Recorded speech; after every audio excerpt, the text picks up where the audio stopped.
ಸರ್ಕಾರಿ ಶಾಲೆ ಪಾಂಡಿಯಲ್ಲಿ ಇದೀಗ ಸಮಾಧಾನ ರ್ಯಾಲಿ ಮುಂದುವರಿಯುತ್ತಾ ಇದೆ. ವಿಶ್ವದೆಲ್ಲೆಡೆಯೂ ಕೂಡ ಯುದ್ಧದ ವಿರುದ್ಧ ಸಂದೇಶವನ್ನ ಹಮ್ಮಿಕೊಂಡು ವಿಶ್ವ ಶಾಂತಿಯನ್ನ ಸೂಚಿಸುವುದಕ್ಕೆ, ಅದೇ ರೀತಿ ವಿಶ್ವದಲ್ಲಿ ಶಾಂತಿ ನೆಲೆ ನಿಲ್ಲಲಿ ಎಂಬ ಸಂದೇಶವನ್ನ ಹಿಡಿದುಕೊಂಡು GHSS ಪಾಂಡಿ ಶಾಲೆಯ ಸಮಾಧಾನ ನಾಯಕ ಅಜಯ್ ಕುಮಾರ್ ನೇತೃತ್ವವನ್ನ ವಹಿಸ್ತಾ ಇರುವ ಸಮಾಧಾನ ರ್ಯಾಲಿ ಇದೀಗ ಮುಂದುವರಿಯುತ್ತಾ ಇದೆ.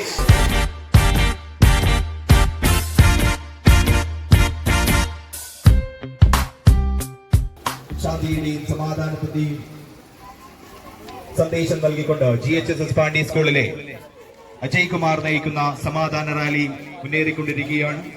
മുഴുവൻ ജനങ്ങളെയും വിദ്യാർത്ഥികളെയും ഈ സമാധാന റാലിയിലേക്ക് GHSS പാണ്ഡ്യയുടെ തിരുമറ്റത്തിലേക്ക് ക്ഷണിച്ചുകൊള്ളുകയാണ്, സ്വാഗതം ചെയ്തുകൊള്ളുകയാണ്.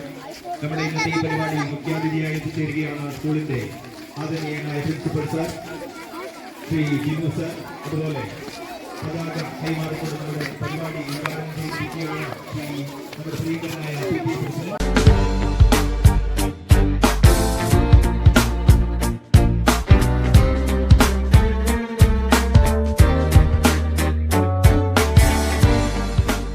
So today we are gathered here for commemorate the devastating events that had been happened in the human history. നമ്മളെല്ലാവരും ഇവിടെ കൂടിയിരിക്കുകയാണ്. നമ്മുടെ കൈകളിലെല്ലാം പ്ലക്കാർഡുകൾ വളരെ വിസിബിൾ ആണ്. ഈ പ്ലക്കാർഡിലൂടെ എല്ലാം നമ്മൾ മനസ്സിലാക്കേണ്ടത് നമ്മുടെ ജീവിതം എന്ന് പറയപ്പെടുന്നത് വളരെ വളരെ നൈമിഷികമാണ്. ഒരു സോപ്പ് കുമിളയുടെ അത്രയും വ്യാപ്തി അല്ലെങ്കിൽ ഒരു ദൈർഘ്യം മാത്രമേ നമ്മുടെ ജീവിതത്തിനുള്ളൂ.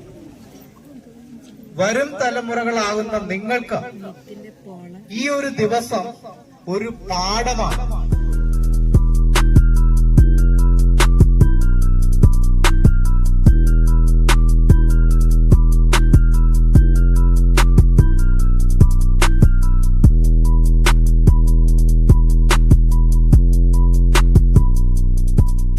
ഈ ഒരു അവസരത്തിൽ ഈ ന്യൂക്ലിയർ ബോംബ് കണ്ടുപിടിച്ച ഒരാളെയും കൂടി നമ്മൾ മനസ്സിലാക്കണം.